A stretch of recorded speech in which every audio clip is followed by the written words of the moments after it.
Magandang araw po sa inyo, Sir Blair. Sana po ay palagi po kayong nasa mabuting kalagayan. At sana ay maging maganda po ang pasok sa inyo ng taong ito. Ang kwento pong aking ibabahagi ay hindi lang tungkol sa katatakutan, kundi sa isang mahalagang aral na sa tingin ko ay dapat po nating matutunan sa ating buhay. Marahil ay guilty ang iba sa atin na may mga tao tayong hinuhusgahan base lamang sa ating nakikita o naririnig. Nais ko sanang matutunan ng mga makikinig ng kwentong ito ang hindi magandang epekto ng panghuhusga natin sa ating kapwa, lalo na't wala tayong pruweba sa mga salitang ibinabato natin sa taong hinuhusgahan natin. Tawagin niyo na lamang po ako sa pangalang Claudio. At ito ang aking kwento. Isa akong albularyo sa maliit na baryo sa Antique. Ang kakayahan kong yun ay namana ko pa sa aking namayapang lola na noong araw ay kilalang albularya at mahusay gumamot sa mga taong kinukulam. Ngunit iba ako sa mga pangkaraniwang albularyo. Imbis na kagiliwan ako ng mga tao dahil sa aking panggagamot, ay kinakatakutan nila ako. Kinakatakutan ako sa negatibong paraan. Pinaghihinalaan kasi ako ng ilan na isa raw akong aswang. Nagsimula yon noong nagkaroon ng pagsalakay ng aswang sa aming baryo. Takot na takot lumabas ang mga tao sa kani-kanilang mga bahay tuwing gabi. Naisip ko na tugisin ng aswang kahit wala akong kaalaman sa ganong gawain. Isang gabi, naaktuhan ko ang aswang na nilalapa ang mga alagang baboy ni Kapitan Emong. Sinubukan kong labanan ang aswang at nagawa ko naman siyang itaboy. Ngunit sa kasamaang palad, naabutan ako ni Kapitan Emong na nasa tabi ng mga patay na baboy. Pinaghinalaan niya ako na pumatay sa mga alaga niyang baboy. At simula noon ay umikot na sa aming lugar ang hinala na isa kong aswang. Nung una ay tinatawanan ko lang yon at hindi pinapansin. Inisip ko na darating ang araw na mawawala rin yon sa isip ng mga tao. Pero ilang taon na ang lumipas at bumalik na ang katahimikan sa aming lugar. Pero ang hinala ng mga tao na isa kong aswang ay nanatili. May mga nagpapagamot pa naman sa akin, lalo na yung mga taong walang kakayahan na magpa-ospital. Mura lang kasi akong maningil sa aking ginagawang panggagamot o serbisyo. Gaya na lang ng umagang yon. Habang nag-aalmusal ako, ay napansin ko ang isang dalaga at batang lalaki na pasilip-silip sa nakabukas na pinto ng aking kubo. Nung una, hindi ko sila pinansin, pero hindi na ako nakatiis. Kaya naman, inihinto ko muna ang aking pagkain at tumayo ako sa pintuan. Sino kayo? May kailangan ba kayo sa akin? Ate, parang galit yata si Mang Claudio. Umuwi na lang tayo. Tumahimik ka nga muna dyan, Budoy. Mang Claudio, magandang umaga po. Ako po si Lisa. At ito naman po ang kapatid kong si Budoy. Mang Claudio, itatanong ko lang po sana kung naggagamot na kayo ng ganitong oras. Oh, bakit? Sino ba ang gagamutin ko? Ito pong kapatid ko si Budoy. Namamaga po kasi ang paa niya. Pumasok kayo rito at nang matignan ko ang paa ng kapatid mo. Ate, wag na. Natatakot talaga ako sa kanya eh. Baka mamaya kainin niya pa tayo. Narinig ko ang sinabi mo, bata. Kung iniisip nyo na mayroon akong gagawing masama sa inyo, ay malaya kayong makakaalis. Maghanap na lang kayo ng ibang albularyo. Hindi ko ginagamot ang mga taong may duda sa akin. Hindi ba sabi ko sa'yo tumahimik ka na? Ikaw kasing kulit-kulit mo. Mang Claudio, pasensya na po. Huwag niyo na lamang pong intindi ng sinabi ni Budoy. Bata pa po kasi siya at kung ano-ano na lang po ang lumalabas sa bunganga niya. Ikaw, Budoy, tumahimik ka na. Huwag ka na maingay. Nagagalit tuloy si Mang Claudio eh. Basta, hindi ko kayo pinipilit na magpagamot sa akin. Yun lang naman ang gusto ko sabihin. Pasensya na po talaga, Mang Claudio. Sige po. Sunod na po kami dyan. Matamis na ngumiti sa akin si Elisa, habang si Budoy naman na kanyang kapatid ay bakas pa rin ang takot sa muka. Hindi nagtagal ay nasa loob na sila ng bahay ko. Panay ang linga nila sa paligid. Pinaupo ko si Budoy. Tinignan ko ang namamaga niyang paa at nang hahawakan ko na ang paa niya ay bigla niya itong iniwas. Napailing ako sa ginawa ng bata. Ate, natatakot talaga ako eh. Dalhin mo na lang ako sa ospital sa bayan. Sige na, ate. Anong ospital ang sinasabi mo, Budoy? Magtigil ka. Wala nga tayong pambili ng bigas mamaya eh. May pa-ospital ka pang nalalaman dyan. Alam niyo, kung natatakot kayo sa akin, ay umalis na lang kayo. Sinasayang niyo lang ang oras ko eh. Alam niyo bang, nag-aalmusal pa lang ako nang dumating kayo rito. Itinigil ko na ang pagkain ko para harapin kayong dalawa.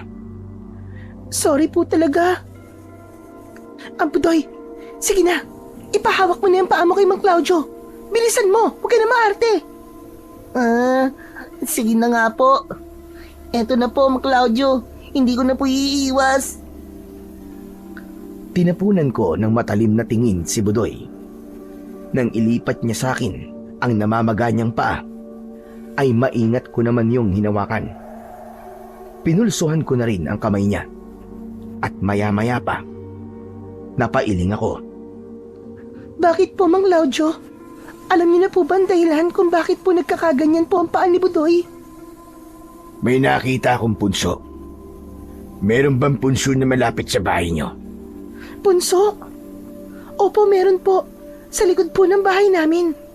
Malapit po sa puno ng kamyas. Naglalaro ba ron ang kapatid mo? Minsan po. Bakit po, Mang Claudio? Ano po bang meron sa punso? Sa tingin ko kasi, pinaparusahan ng mga diwending nakatira sa punso na yon ang kapatid mo. Malamang, sinipa niya ang punso, kaya pinamaga ng mga diwende ang paa nitong batang to. Budoy, tama ba ang sinabi ni Mang Claudio? Magsabi ka nga. Oo ate.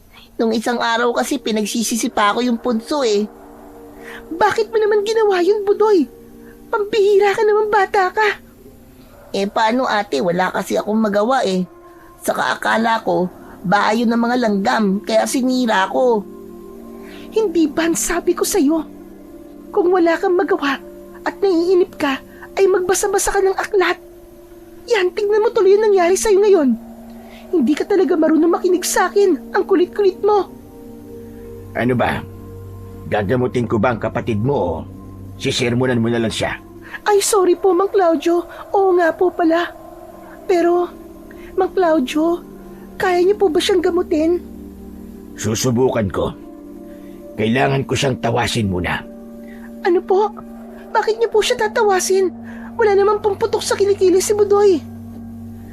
Ibang tawas ang sinasabi ko. Sandali lang at kukunin ko lang ang mga kailangan kong gamitin. Sandali kong iniwanan ang magkapatid para kunin ang mga kailangan ko sa panggagamot. Nang bumalik ako sa kanila, ay agad ko namang sinimulan ang pagtatawas sa makulit na batang si Budoy. Habang ginagawa ko yun, ay ramdam na ramdam ko ang takot niya sa akin. Kahit sanay na ako sa ganung reaksyon ng mga nagpapagamot sa akin, ay hindi ko pa rin maiwasang masaktan. Alam ko kasi na iniisip nila na isa akong aswang. Pero wala silang mapagpilian kundi ang magpagamot sa akin. Nang matapos na ako sa pagtawas kay Budoy, ay itinabi ko na ang mga gamit ko. O ano, Budoy? Kumusta naman ang pakiramdam mo? Medyo okay na po. Bigla pong nawala yung pakiramdam ko na para po akong nilalagnat. Sa mga susunod na araw, ay unti-unti nang mawawala ang pamamaga ng paa mo. Huwag ka na lamang munang masyadong maglakad-lakad at magpahinga ka. Kung lalagnatin ka ulit, magpakulo kayo ng daon ng kalabasa at inumin mo yung pinagpakuluan. At huwag ka na ulit maninira ng punso. Maraming salamat po, Mang Claudio. Ang galing niyo po pala talagang manggamot. Mang Claudio, magkano po pala ang dapat naming bayaran? Kahit bigyan nyo na lamang ako ng 20 pesos. Ganun po ba? Budoy, mauna ka nang umuwi sa bahay. Susunod na lang ako. Sige po, ate. Medyo nagduda ko nang napansin kong tila may kakaiba sa tingin ng magkapatid. Pero pinalagpas ko yon. Nang nakaalis na si Budoy, ay ngumiti sa akin si Elisa. Mang Claudio, pwede po bang makainom ng tubig? Kanina pa po kasi ako nauuhaw eh. Ganun ba? Sandali lang at ikukuha kita ng tubig. Nagtungo ako sa aking maliit na kusina. Kumuha ako ng baso at kumuha na rin ako ng inuming tubig mula sa banga. Pagharap ko ay natigilan ako dahil wala na si Elisa sa loob ng aking bahay. Natanaw ko siya sa labas na mabilis na tumatakbo. Kaya naman pala iba ang tinginan nila kanina. Plano nilang wag magbayad sa akin at takasan ako. Bakit hindi na lang sila nagsabi na wala silang pambayad? Ay nako, ang mga kabataan nga naman. Napailing na lang ako at ininom ko ang tubig sa basong hawak ko na para dapat kay Elisa. Wala namang kasing problema sa akin kung walang pambayad ang magpapagamot sa akin. Basta magsabi lang sila. Pero hindi ako umasa na meron silang ibibigay na pera sa akin. Ganun pa man, inintindi ko na lang na baka hirap sa buhay sina Elisa at Budoy. Kaya nila yon nagawa. Sa araw din na yon, ay ibinalot ko na ang mga uling na aking ibibenta sa palengke. Hindi kasi sapat ang kinikita ko sa panggagamot, lalo na't hindi naman palaging merong nagpapagamot sa akin. Lalo na at marami ang takot sa akin dahil sa hinala nila na isa kong aswang. Matapos kong balutin sa mga plastik ang uling, ay dinala ko na yon sa palengke. Dahil wala kong binabayarang pwesto roon, ay sa labas lang ako umupo para magbenta. Kahit naman papano, ay merong bumili sa akin kahit nabakas sa mga mata nila ang takot. Sa totoo lang, kahit ilang taon na akong pinaghihinala ang aswang, ay may mga pagkakataon pa rin na nasasaktan ako sa maling paratang sa akin. Alam ko kasi sa sarili ko na wala akong ginagawang masama at hindi ako dapat katakutan. Ganun pa man, alam ko rin na wala akong magagawa para baguhin pa ang tingin ng mga tao sa akin. Makalipas ang ilang sandali, ay nakita ko si Kapitan Emong na paparating. Nasa likod niya ang 3 tanod. Nang nakita niya ako, ay huminto siya sa aking harapan. Oh, Claudio! Bakit dito ka sa labas ng palengke nagtitinda? Para namang hindi mo alam na wala akong pwesto sa loob. Oo nga pala, ane. Pero alam mo na ba, ang bagong ordinansa dito sa ating baryo, ipinagbabawal ng pagtitinda ng kahit na ano dito sa labas ng palengke. Napakatagal ko nang nagtitinda rito. Tapos ngayon nyo lang yan sinasabi sa akin. May ilan kasing mga nagtitinda na may pwesto sa palengke na nagrereklamo sa akin. Ang sabi nila naaagawan daw sila ng suki ng mga nagtitinda dito sa labas. Abay syempre mas papaboran ko yung may mga pwesto at nagbabayad, hindi ba? Saka para maging maayos na rin itong palengke natin. Kaya sana bukas ay hindi na kita makikita dyan. Kung gusto mong magtinda, kumuha ka ng pwesto at magbayad ka. Kapitan, alam mong wala akong pambayad sa pwesto dyan sa palengke. Abay hindi ko na problema yan. Pwede ka naman magtinda sa harapan ng bahay mo Ginawa mo ba ang patakaran na yan? Para pahirapan ako, Kapitan. Nagpapatawa ka ba? Hindi lahat ng desisyon ko ay tungkol sa'yo. Hindi mo ba narinig at sinabi ko?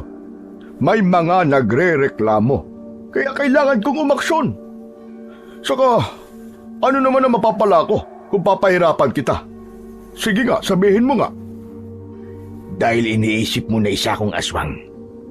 Hindi ba? Ikaw ang dahilan kung bakit kinakatakutan ako ng mga tao. Ikaw ang dahilan kung bakit iniisip nila na isa akong aswang. Ako ba talaga ang dahilan kung bakit ka kinakatakutan? Ikaw ang gumawa ng dahilan kung bakit iniisip kong aswang ka. Bakit, Kapitan? Sigurado ka ba na isa akong aswang? Alam ko nakita ko ng gabing yon, Claudio. Nakita kita na nakatayo sa tabi ng mga alaga kong baboy na pinatay mo. Nakita mo ba na pinatay ko ang mga baboy mo?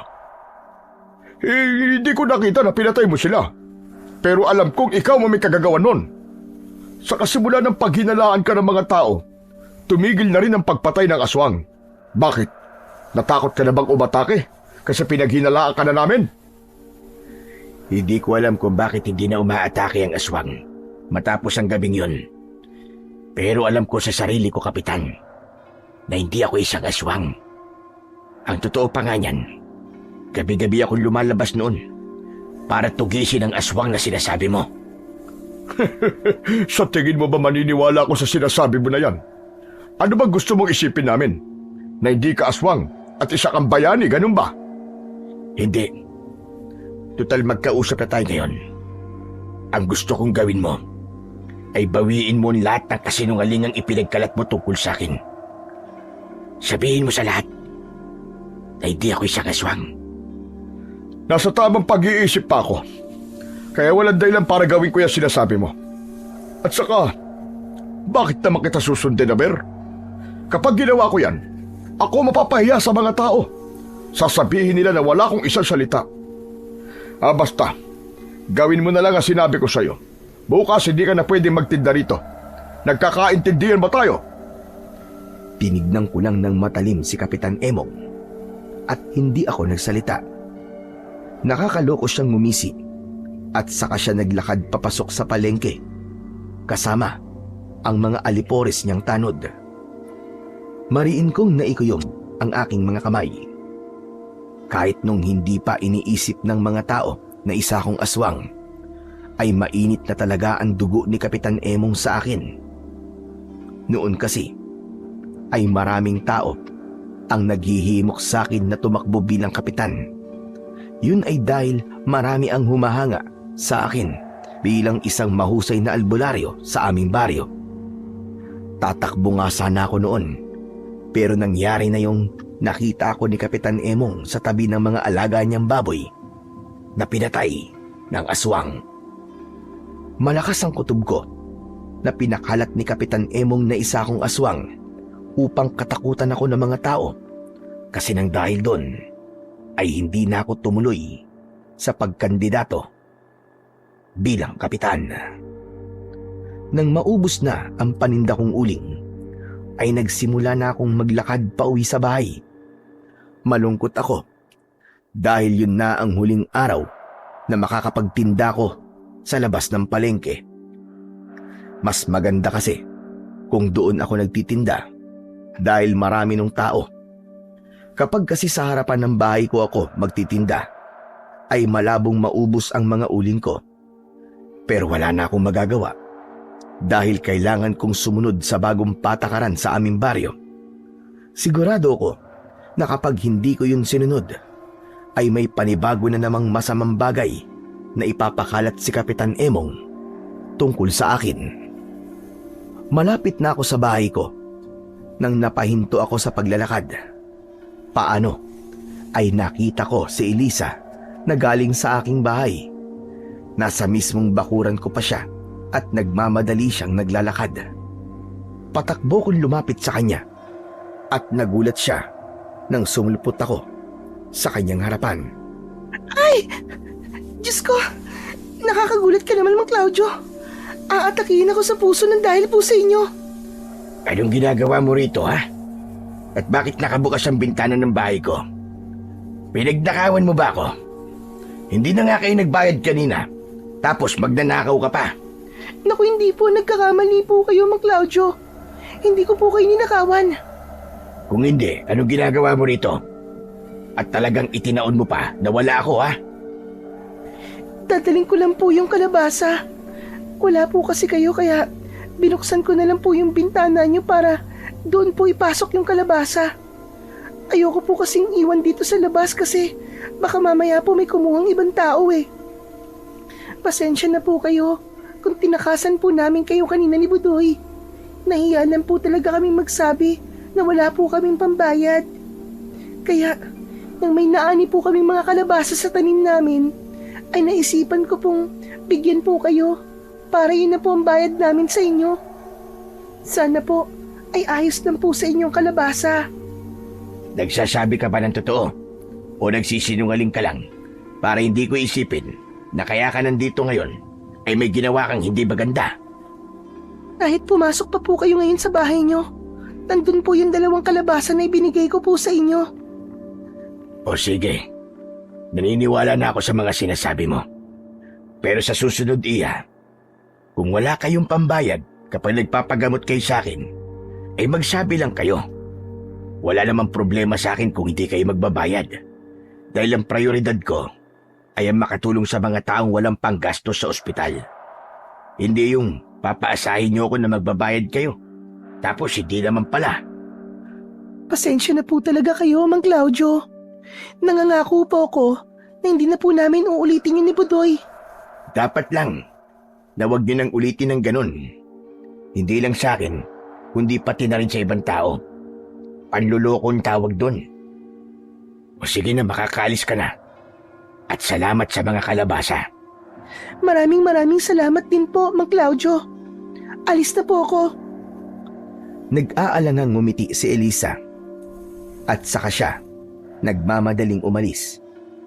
Pagpasok ko naman sa bahay, ay doon nakita ko nga ang 2 kalabasa na malapit sa may bintana. Doon ko napatunayan na nagsasabi talaga ng totoo si Elisa. Sa edad kong 40 ay wala pa rin akong asawa. Matagal nang patay ang aking mga magulang, habang ang nag-iisa kong kapatid naman ay nakatira sa malayong lugar at may sarili ng pamilya. Kaya naman, masasabi ko na mag-isa lang ako sa buhay.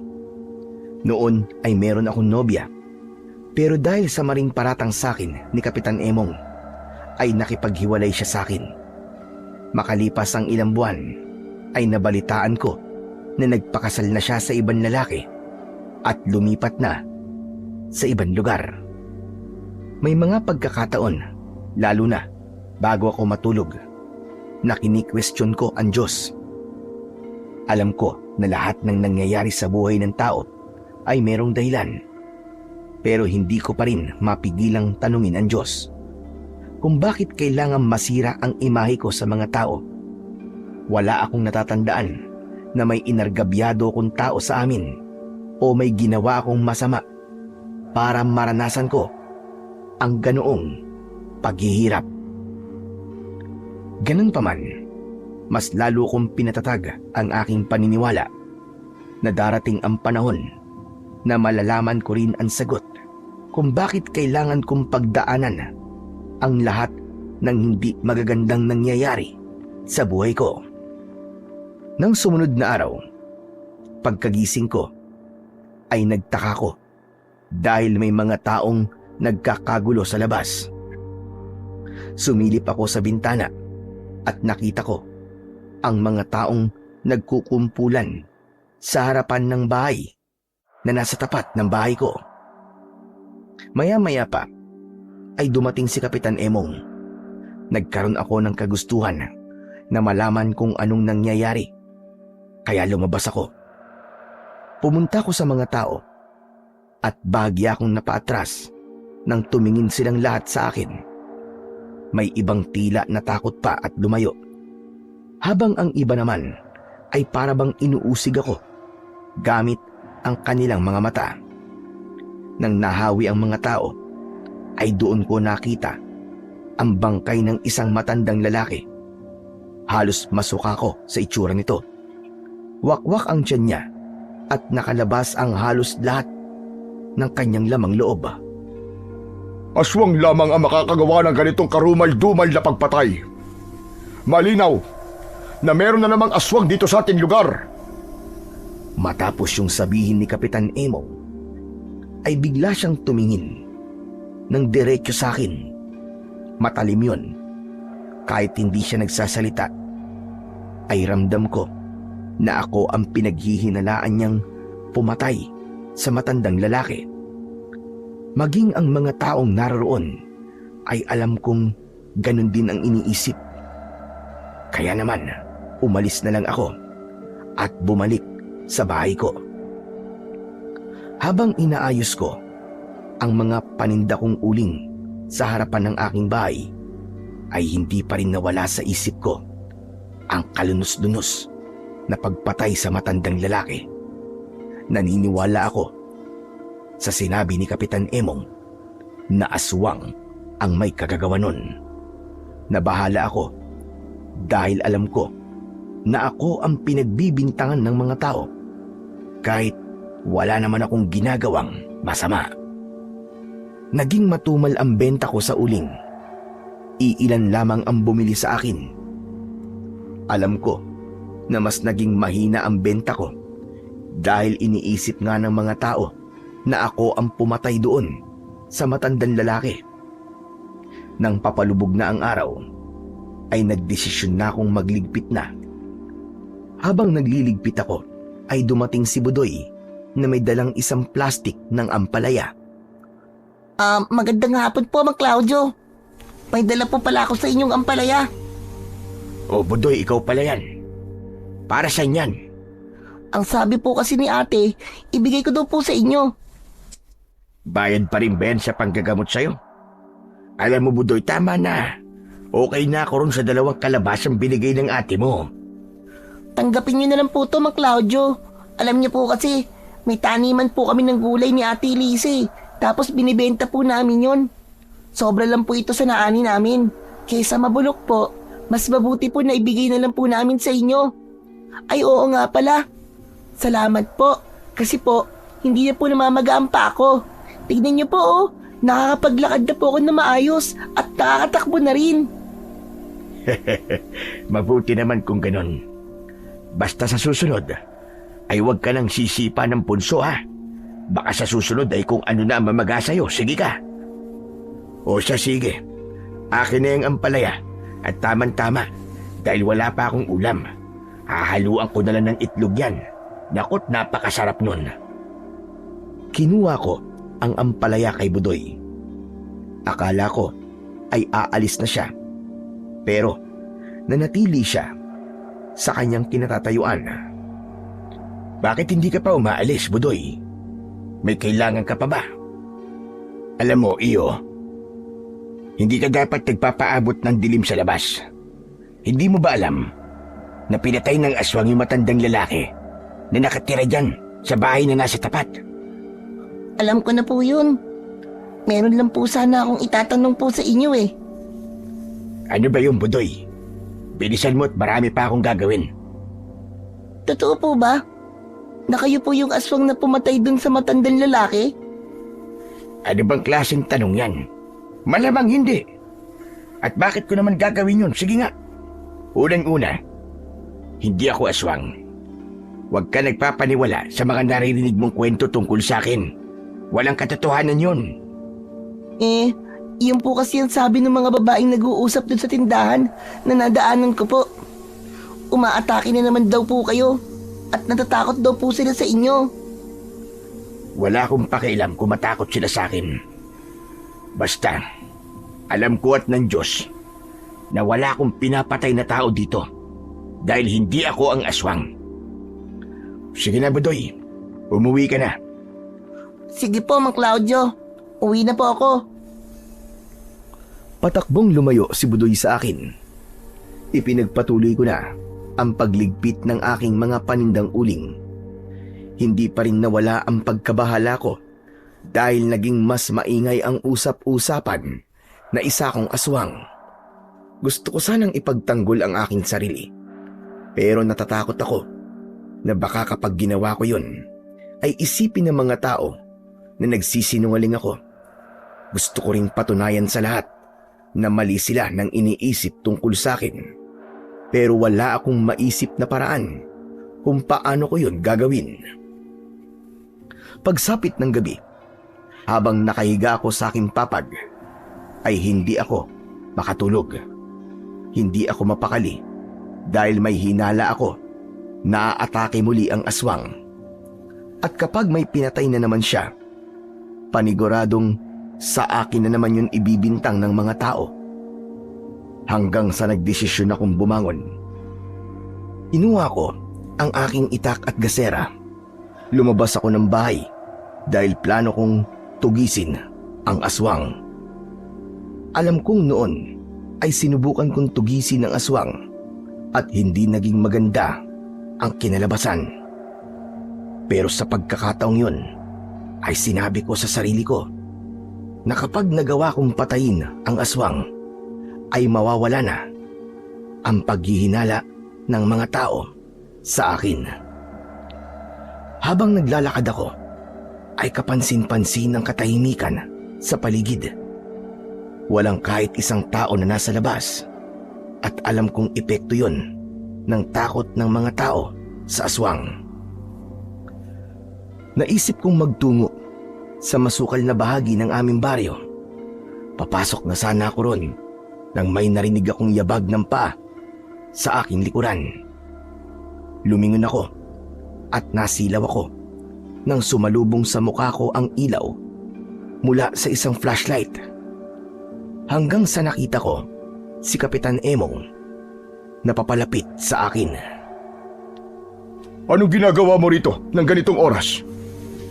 Alam kong iniisip mo. Kung ano man yan, ay nagkakamali ka. Wala pa nga ako sinasabi, pero pinagtatanggol mo na kagad na sarili mo. Mas lalo tuloy akong nagdududa sa'yo. Hindi ko na kailangan marinig sa bibig mo kung anong tumatakbo sa utak mo. Alam mo, Claudio, kung ayaw mo lalo kang paghinalaan na aswang ka, ay tigilan mo ng paglabas-labas mo ng ganitong oras. Sinasabi ko to sa'yo dahil nagmamalasakit ako sa'yo. Huwag kang ang ipokrito, Kapitan Emong.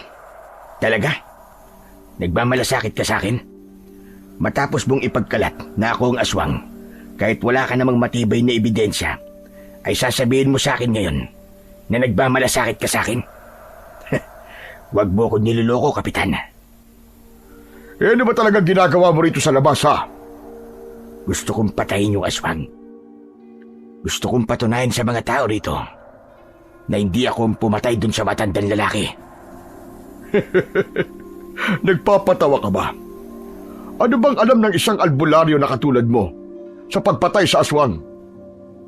Tama ka. Wala akong alam sa pagtugis at pagpatay sa aswang. Pero kapag ikaw ang nalagay sa sitwasyon ko, sigurado ako, Kapitan, na gagawin mo din ang lahat para lang malinis ang pangalan mo. Alam mo, kung ako sa'yo, itigil mo na ang kaibangang ginagawa mo ngayon. Umuwi ka na lang. Magpasalamat ka. Kasi ako ang nakakita sa'yo rito.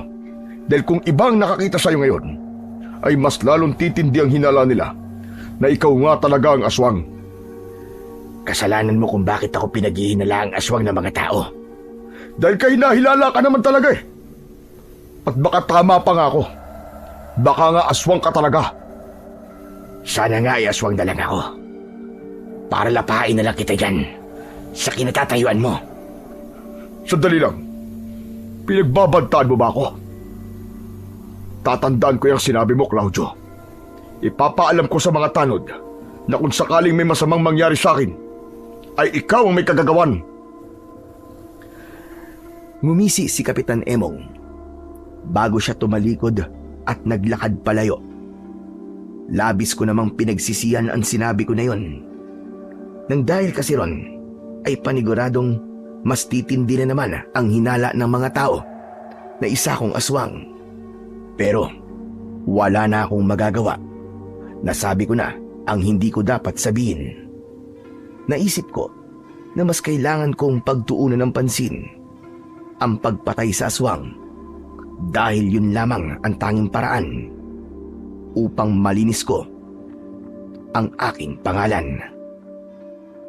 Madaling araw na nang umuwi ako sa bahay at kahit anino ng aswang ay hindi ko nakita. Kahit halos 3:00 na ng umaga ako nakatulog, ay maaga pa rin akong nagising. Pagkatapos kong mag-almusal, ay naisipan kong gumawa ng iba pang sandata laban sa aswang. Pumutol ako ng mga kawayan sa likod ng aking bahay at isa-isa kong nilagyan ng tulis ang dulo ng mga yon. Habang ginagawa ko yon, ay dumating ang magkapatid na sina Elisa at Budoy. May dalang isang bilao ng talong si Elisa, habang si Budoy ay isang lumang pitaka at mga plastik. Mang Claudio, baka gusto niyo pong bumili ng talong. Mura lang po. Totoo nga pala sinabi nyo, no? Nagtitinda nga talaga kayo ng gulay. Ang totoo po niyan, Mang Claudio. Halos 1 buwan pa lang po namin ginagawa to. Nalulugi na po kasi kami sa pagbibenta ng merienda. Kaya naisipan po naming gulay naman ang ibenta namin. Bakit nyo ba yung ginagawa? Nasaan ba mga magulang ninyo? Patay na po ang nanay namin. Si tatay naman po, sumama na po sa ibang babae tapos hindi na po bumalik. May naramdaman akong awa sa dalawa. Hindi ko kasi akalain na sila na lang pala ang magkasama sa buhay. O sige, bigyan nyo nga ako ng 4 na piraso ng talong. Magkano ba yun? 20 pesos lang po para sa inyo. Ipinatong ni Elisa ang bilao sa sirang lamesa sa tabi ng aking bahay. Naglagay siya ng talong sa plastik at iniabot niya yun sa akin. Humugot naman ako ng 20 pesos sa aking bulsa at ibinayad ko yung kay Elisa. Ipinagpag ni Elisa ang 20 pesos sa mga talong. Kayo po ang buhay naman namin. Kaya sana, swertihin po kami at maubos tong paninda namin. Ay oo nga pala, Mang Claudio. Salamat po pala kasi napagaling niyo po kaagad si Budoy. Ang bilis pong nawala ng pamamaga ng paa niya. Walang anuman yun.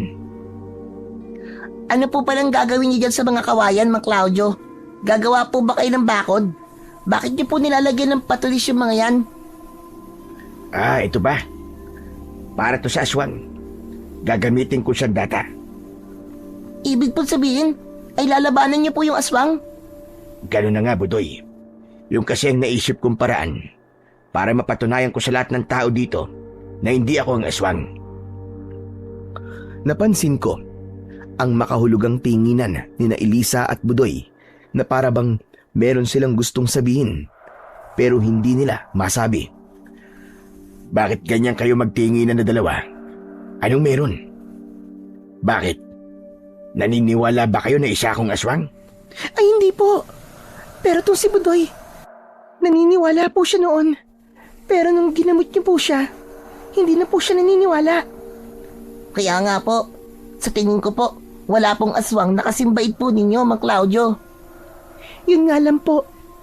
Hindi pa rin po tumitigil ang mga tao na pag-usapan po kayo, Mang Claudio. Gaya na lamang po kanina, habang papunta po kami rito. Bakit? Ano nangyari habang papunta kayo rito? Narinig po kasi namin yung pinag-uusapan ng mga tao sa harapan ng isang tindahan. Ang sabi po nila, ay pinagbantaan niyo raw po si Kapitan Emong kagabi. Sabi niya raw po kay Kapitan na kung aswang ka, ay papatayin niyo siya. Pambihira. Tinutuo nga niya ang sinabi niya sa akin kagabi. Ibig po sabihin, totoong pinagbantaan niyo po si Kapitan? Oo, ay hindi. Ang ibig ko sabihin, hindi ko siya pinagbantaan. Ang sabi ko lang ay kung aswang ako. Pwede ko na siyang patayin agad-agad kagabi. Pero hindi naman ako aswang, kaya hindi yun mangyayari. Napuno na kasi ako sa kanya, kaya nasabi ko yun. Hanggang ngayon kasi, ay pinagdidiinan pa rin niya na isa talaga akong aswang. Kahit alam naman niya sa kanyang sarili, na wala yung katotohanan. Huwag po kayo mag-alala, Mang Claudio. Basta kami po ni ate, hindi po kami naniniwalang aswang po kayo. Maraming salamat sa iyo, Budoy. Napakalaking bagay para sa akin na marinig ang mga salitang yan. Sige po, aalis na po kami ni Budoy. Kailangan pa po kasi naming mapaubos tong paninda namin. O siya, sige, mag-iingat kayo ha. At huwag kayo magpapagabi sa daan. At sana po, magtagumpay po kayo na patayin po yung aswang para malaman po ng mga tao dito sa atin na babait po talaga kayo. Sige po, Mang Claudio, alis na po kami. Hindi ko napigilang mapangiti sa sinabing yun ni Budoy. Kahit wala na sila sa harapan ko, ay hindi pa rin nawala ang aking ngiti. Bahagya pa akong naluwa dahil hindi ko na maalala kung kailan ako ngumiti ng ganun. Noon lang ulit gumaan ang aking pakiramdam. Doon ko napatunayan na napakahalaga na merong kahit kakaunting taong naniniwala sa iyo. At nang dahil sa magkapatid na yon, ay mas lalong lumakas ang aking loob na patunayan sa lahat na wala silang dahilan para katakutan ako. Nang mga sumunod na gabi ay nagpatuloy ako sa pagroronda sa aming lugar. Patuloy akong umasa na magkakaharap kami ng aswang at nangako ako sa sarili ko na kapag nangyari yon ay hindi ko sasayangin ang pagkakataon na patayin siya. Hanggang isang umaga, may natagpuan na namang patay na tao sa aming baryo. Nasa kasukalan ang bangkay ng isang lalaki na ang edad ay nasa 30. Gaya ng matandang lalaki ay wakwak din ang kanyang tiyan. Mas lalo akong kinabahan sa pagkakataong yon. Alam ko kasi na ako na naman ang paghihinalaan ng mga tao. Kahit ilang beses kong sabihin sa sarili ko na wala akong kinalaman, ay hindi ko pa rin mapigilan ang kabahan. Isang umaga, habang abala ko sa pagbabalot ng uling, ay dumating si Kapitan Emong. Seryoso ang kanyang muka. Nagkunwari kung hindi ko siya nakita at patuloy lang ako sa aking ginagawa. Siguro naman ay nabalitaan mo na yung bagong biktima ng aswang. Alam mo bang meron siyang asawa at bagong silang nasanggol? At bakit mo naman sinasabi sa akin yung Kapitan? Gusto mo ba akong makonsensya sa isang bagay na wala naman akong kinalaman? Wala nga ba, Claudio? Bakit kasi hindi ka nalang umamin na isa kang aswang? Alam mo bang pwede kitang idemanda sa mga maling paratang mo sa akin, ha? Alam mo rin ba na pwede kitang ipakulong sa pagpatay mo ng mga tao dito sa nasasakupan ko? Bakit kung makapagsalita ka, ay parang sigurado ka na isa nga akong aswang? Baka nakakalimutan mo na sa lugar na ito, dito ako lumaki. Hindi ba? Dapat ay alam mo yun. Napakatagal mo na rito. Tapos pinagbibintangan mo ko na isa akong aswang? Dito ka nga lumaki. Pero hindi talaga kayo taga rito. Wala kaming alam kung bakit kayo umalis sa lugar kung saan kayo dating nakatira ng pamilya mo. Siguro, nalaman nilang aswang kayo, kaya naghanap kayo ng ibang lugar na mapagtataguan. Sana ay pinag-iisipan mo muna lumalabas sa bibig mo, Emong. Alam mo, bakit hindi ka magtrabaho bilang isang manunulat? Napakagaling mo kasing gumawa ng kwento. Saka wala ka nang dapat na ipag-alala. Kasi hindi na ako tatakbo bilang kapitan. Tumigil ka na sa paninira sa akin. Hindi paninira ang ginagawa ko sa'yo. Ito ay parte ng pagprotekta ko sa mga tao bilang ako ang kapitan sa lugar na ito. Kaya kung ako sa'yo, Claudio, kung ikaw nga talaga ang aswang, ay umamin ka na at pagbayaran mo ang lahat ng mga kasalanan mo. Wala akong aaminin dahil hindi totoo ang binibintang niyo sa akin. Hindi ako aswang. Kung ayaw mong umamin, mas makabubuting umalis ka na lang sa lugar na to. Total, hindi ka naman na napapakinabangan dito eh. Dahil iilan na lang ang nagpapagamot sa'yo. Isa pa, maraming ibang albularyo sa ibang lugar. Pwedeng sa kanila magpagamot ang mga tao rito. Yan ang hindi ko gagawin. Dahil kapag umalis ako rito, ay parang inamin ko na rin na tama ang binibintang niyo sa akin. Umalis ka na, Emong. At bago ka umalis, itong isaksak mo sa kokote mo.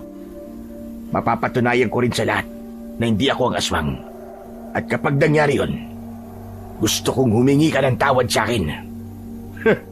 Hindi yun mangyayari. Magpasalamat ka nga at mabait pa kami sa'yo. At hindi ka namin pwersa ang pinapaalis dito. Kaya kung ako sa'yo, Claudio, huwag mo nang hintayin mapuno ang mga tao sa'yo. Dahil kapag nangyari yun, ay kami na ang mismong magtataboy sa'yo paalis. Matapos yung sabihin ni Kapitan Emong, ay tumalikod na siya at naglakad palayo. Napakabilis ng kabog ng dibdib ko dahil sa matinding tensyon sa naging sagutan namin ni Kapitan Emong. Alam ko na walang silbi kahit na anong sabihin ko sa kanya dahil nakatatak na sa utak niya na ako ang aswang. Pero hindi ako titigil hanggang sa malinis ko ang pangalan ko. Nangako ako sa aking sarili na patutunayan ko sa lahat na mali sila ng iniisip nila tungkol sa akin. Makalipas ang ilang araw, ay napansin ko na wala nang bumibili sa akin ng uling. Wala na ring nagpapagamot sa akin.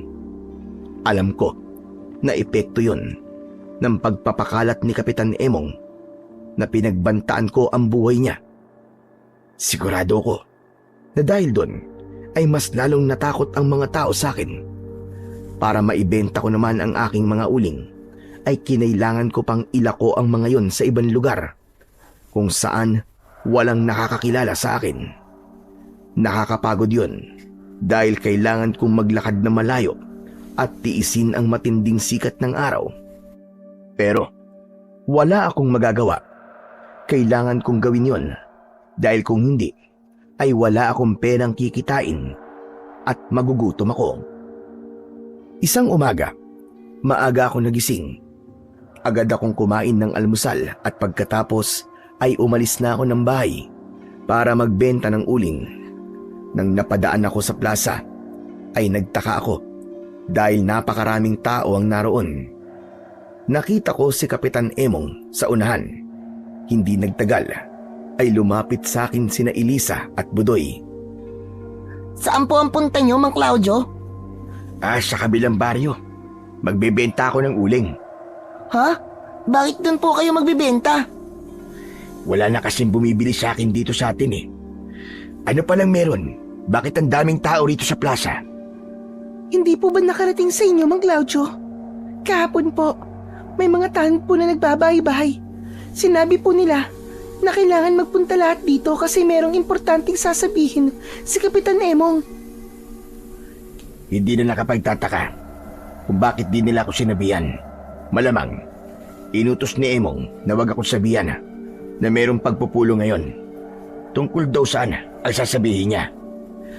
Ang pagkakaalam po namin ay tungkol po sa solusyon kung paano po mahuhuli yung aswang. Gusto po naming malaman ni Budoy kung ano yung paraan na sinasabi niya. Kaya po kami nandito. Napaisip ako kung anong paraan ang sasabihin ni Kapitan Emong. Kaya kahit may gagawin pa ako, ay hindi na muna ako umalis doon. Tumayo ako katabi sina Elisa at Budoy habang hinihintay kong magsalita si Kapitan Emong. Hindi nagtagal ay nagsimula ng magsalita si Kapitan Emong. Baka sa mukha niya ang kumpiyansa na para bang ang sasabihin niya ay ang talagang solusyon upang matapos na ang problema namin sa aswang. Hindi ko na kayo babatiin na magandang umaga. Dahil alam kong hindi maganda ang umaga nating lahat. At alam nyo ang dahilan. At yun ay dahil sa aswang na nagbibigay ng takot sa ating lahat. Hindi na biro na 2 tao na ang naging biktima ng aswang na yun. Nagro-ronda naman ako at ang mga tanod gabi-gabi. Pero hindi pa rin yun sapat. Kailangan na nating humingi ng tulong sa isang taong may higit na kaalaman pagdating sa pagpatay sa aswang. Kaya naisipan kong hingi ng tulong ng isang mahusay at kilalang manunugis. Kaya ngayon, ipinapakilala ko sa inyong lahat, si Edwin. Nagpalakpakan ng mga tao nang tumabi kay Kapitan Emong ang isang matangkad na lalaki na may matipunong pangangatawan. Sa tansya ko ay nasa 30 taong gulang na siya. Matikas ang tindig niya at palaging nakataas ang noo. Nakarating kay Edwin na merong sumasalakay na aswang dito sa ating lugar. Kaya siya nagpunta rito.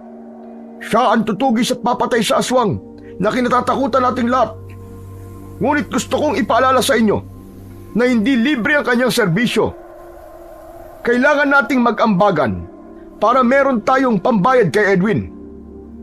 Wala kayong dapat na ipag-alala dahil hindi magiging masakit sa bulsa ang sisingilin ko sa inyo kada pamilya. Simula bukas ng umaga ay magbabahay-bahay ang mga tanod natin para kunin ang inyong kontribusyon sa ibabayad natin kay Edwin. Alam kong may iba sa inyo na nagtatanong kung bakit kailangan bayaran si Edwin. Tandaan natin, hindi po birong tumugis ng isang aswang.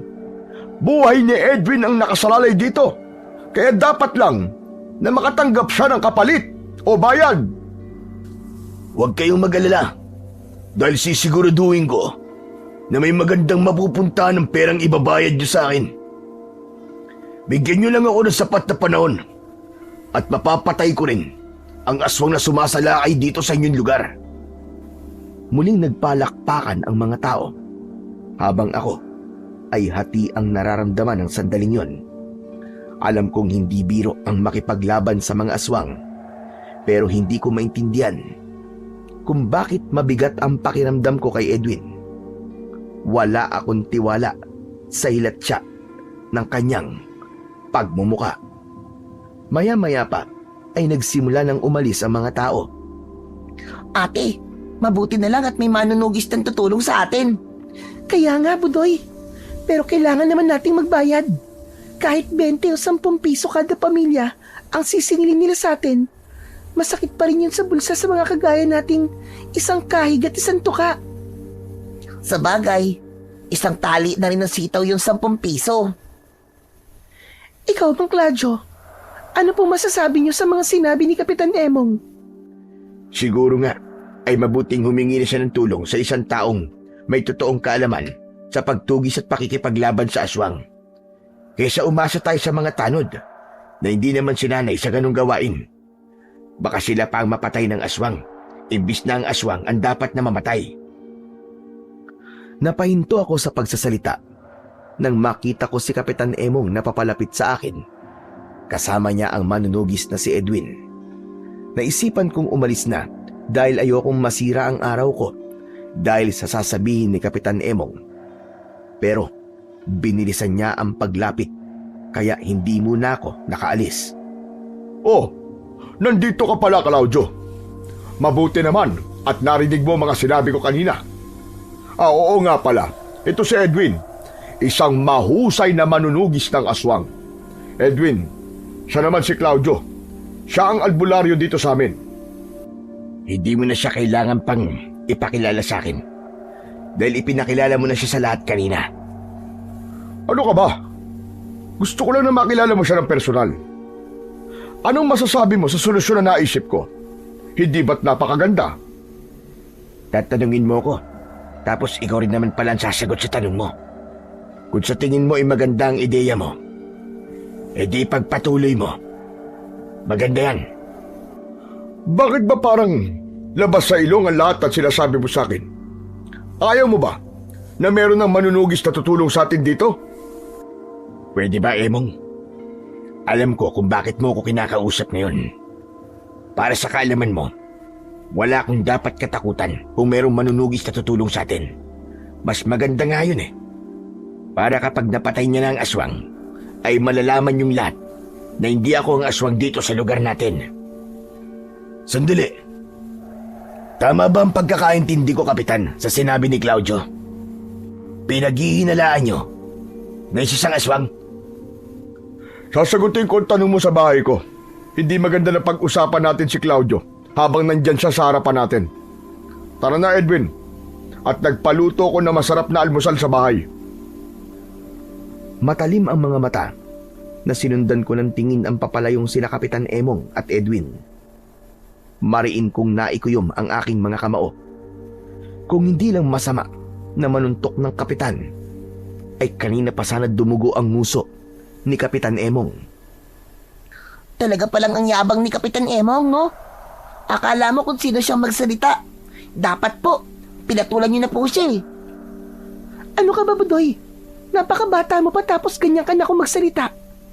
Saka hindi maganda na makipag-away si Mang Claudio kay Kapitan. Tama ang kapatid mo, Budoy. Magsasayang lang ako ng pagod kapag pinatulan ko si Emong.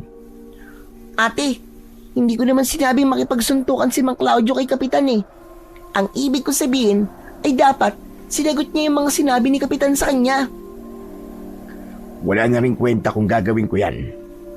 Dahil ilang beses ko nang sinabi sa kanya na hindi ako ang aswang. Pero ayaw niyang maniwala. Pagod na ako magpaliwanag ng magpaliwanag. Ang tanging gusto ko na lang na mangyari ay ang magtagumpay si Edwin na papatay yung aswang na yon. Nang sa ganun, malaman na ng mga tao rito na hindi ako ang dapat nilang katakutan. Nang sandaling yon, ay napagtanto ko ang magandang epekto ng pagdating ni Edwin sa aming baryo.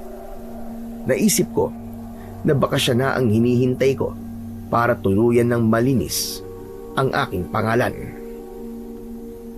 Simula noon ay naging matunog na ang pangalan ni Edwin sa aming lugar. Marami ang natuwa sa kanyang pagdating. May mga nabuhayan ng pag-asa dahil sa kanya.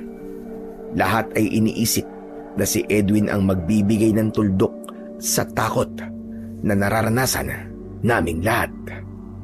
Hindi ko na rin kailangang lumabas tuwing gabi para tugisin ang aswang dahil alam kong si Edwin na ang gumagawa nun.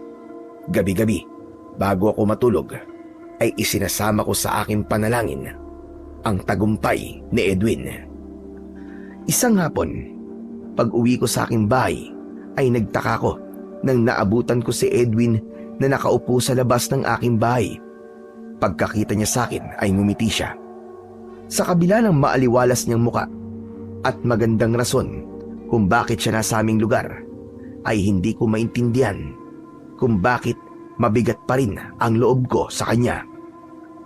Anong ginagawa mo rito? Anong kailangan mo? Gusto lang kitang makausap. Alam ko na yan.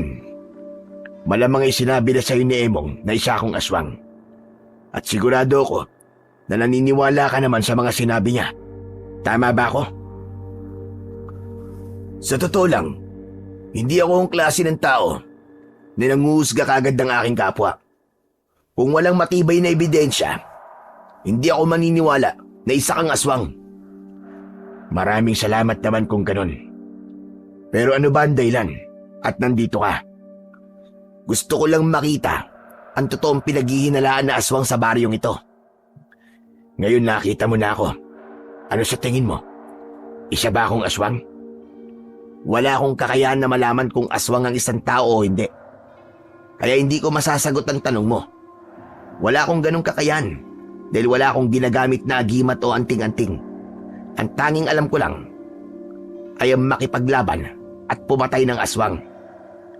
Naiintindihan ko, Edwin. Pero sana ay magtagumpay ka sa pagpatay sa aswang na yon. Kapag nagawa mo kasi yon, ay malalaman ng mga tao rito na hindi ako ang aswang at malilinis ng tuluyan ang pangalan ko. Huwag ka mag-alala dahil yun naman talaga ang gagawin ko eh. At yun ang dahilan ko kung bakit ako nandito. Pero gaya na sinabi ko kanina, wala akong kakayahan na malaman kung isang aswang o hindi ang isang tao. Kaya hindi ako sigurado kung nagsasabi ka ba talaga ng totoo. Anong ibig mong sabihin?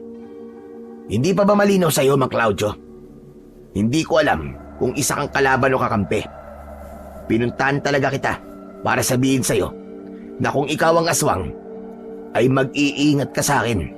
Pero kung hindi naman, wala kang dapat na ikatakot. Hindi ako natatakot sa pagdating mo rito. Ang totoo nga niyan ay masaya pa ako na sa wakas ay meron ng manunugis na tutulong sa amin. At gabi-gabi kong ipinagdadasal na sana ay magtagumpay ka. Maraming salamat. Yun lang naman ang dahilan kung bakit kita pinuntahan dito. Gusto lang kitang bigyan ng paalala. Uulitin ko, kung hindi ikaw ang aswang, wala kang dapat na ikatakot. Matapos yun, ay umalis na si Edwin. Kahit nakausap ko na siya at alam kong maganda ang hangarin niya kung bakit siya nasa lugar namin, ay hindi pa rin nawala ang pakiramdam ko na parang meron siyang tinatago. Kinagabihan, sa hindi malamang dahilan, ay hindi ko magawang makatulog. Kahit na anong gawin kong pwesto sa pagkakahiga sa aking papag, ay nananatiling dilat ang aking mga mata. Hanggang sa bigla kong kinabahan na para bang may hindi magandang mangyayari. Bumangon ako at nagdesisyon akong lumabas habang dala ang aking itak. Naisip ko na wala naman sigurong masama kung tutulungan ko si Edwin na tugisin yung aswang. Baka kaya rin hindi ako makatulog ay dahil alam kong maaaring umatake ang aswang sa kung sino man. May kakaibang dalang kilabot sa akin ang gabing yon. Panay ang lingon ko sa likod dahil pakiramdam ko na merong sumusunod sa akin. Pero sa tuwing lumilingon ako, ay wala naman akong nakikitang kahinahinala. Hanggang sa may narinig akong malakas na sigaw ng isang bata na humihingi ng tulong. Hindi ako maaaring magkamali. Kilala ko ang boses ng batang yon. Walang iba kundi si Budoy. Dahil alam ko kung saan sila nakatira ni Elisa, ay mabilis akong tumakbo papunta sa bahay nila. Nakabukas ang pinto ng kubo ni na Budoy. Mula sa loob ay dinig ko ang pagsigaw ni Budoy. Nang pumasok ako roon ay nagimbal ako sa aking nakita. Nasa isang sulok si Budoy habang umiiyak. Si Elisa naman ay nakahiga sa saig at nasa ibabaw niya ang aswang. Nakabaon ang matutulis na ngipin ng aswang sa braso ni Elisa. Walang pagdadalawang isip na sinugod ko ang aswang, pero bago ko pa siya mataga gamit ang itak ay mabilis siyang tumayo. Malakas niya akong itinulak at nang natumba ko ay tumakbo siya palabas ng bahay. Dahil sugatan si Elisa ay mas inuna ko siya kesa habulin ng aswang. Lalapitan ko sana si Elisa pero biglang dumating si Edwin at Kapitan Emong. Sinasabi ko na nga ba, ikaw ang aswang! Hindi ka na naawa sa dalawang yan at talagang bibiktimahin mo pa sila! Ano ba sinasabi mo? Hindi ako ang aswang! Hindi mo kami maluloko. Narinig namin ang pagsigaw ni Budoy rito at pagdating namin ay nandito ka. Malamang nagbagong anyo ka kagad. Pero hindi mo kami malilinlang. Edwin, sige na! Hulihin mo ang aswang na yan! Sandali lang po. Hindi po si Mang Claudio ang aswang. Oo nga po. Tumakas po yung totoong aswang. Kung hindi po dumating si Mang Claudio, baka patay na po kami ng kapatid ko. Sa tingin ko, may kakayahan si Claudio na lasunin ang isip ng mga tao. Hindi yan totoo. Talagang dinidiin niyo ako sa isang bagay na hindi naman totoo. Manahimik ka na lang. Kaya pala kakaiba ang pakiramdam ko nung nakausap kita. Ang dapat sa mga salot na aswang na kagaya mo ay pinapatay. Hindi. Huwag mo muna siyang papatayin. Ang gusto ko ay hulihin mo siya ng buhay. Kailangan makita ng mga tao kung sino ang aswang. Mga walang hiya kayo. Pinagkakaisahan niyo ako. Biglang sumugod si Edwin sa akin. Hahawakan niya sana ako, pero dahil sa kagustuhan kong pigilan ang balak nila sa akin, ay iwinasiwas ko ang aking itak. Nagawa kong sugatan ng mababaw ang kamay ni Edwin Maging ako ay nagulat sa aking nagawa. Ngayon mo sabihin hindi ka aswang. Kitang-kita ko na sinaktan mo si Edwin. Hindi ko yung sinasadya. Talagang nagagawa mo pa magdahilan, hayop ka. Huliin mo ang aswang na yan, Edwin. Huwag mong hahayaan na makatakas siya. Nang dahil sa labis kong pagkagulat, ay hindi ko na nagawang makalaban.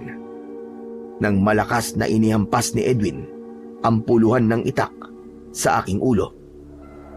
Agad na nagdilim ang aking paningin at nakaramdam ako ng labis na panghihina. Bago tuluyang mawala ang aking malay, ay narinig ko ang pagsigaw ni na Elisa at Budoy na hindi ako ang aswang. Nang nagising ako, ay patayo akong nakatali sa puno sa gilid ng plaza. Nakakasilaw ang sikat ng araw ng umagang yon. Napakaraming tao ang nasa aking harapan. At isa na roon, sina Kapitan Emong at Edwin. Bakas sa mukha ng mga tao ang labis na galit. Nang nakita nilang gising na ako, ay sumigaw ang mga tao at ang gusto nila ay patay na ako. Teka muna, huminahon muna kayo. Alam ko na lahat kayo ay galit na galit. Pero mga kasama, huwag kayo magpadala sa inyong emosyon. Kagabi ay naaktuhan namin ni Edwin si Claudio na inaatake magkapatid na Elisa at Budoy sa bahay nila. Kung hindi kami dumating, malamang ay 2 bangkay ang matatagpuan natin ngayong umaga. Sinungaling ka. Hindi yan totoo. Pakawalan mo ko rito, hayop ka. Nasa sila Elisa at Budoy. Sila makapagpapatunay na hindi ako ang aswang.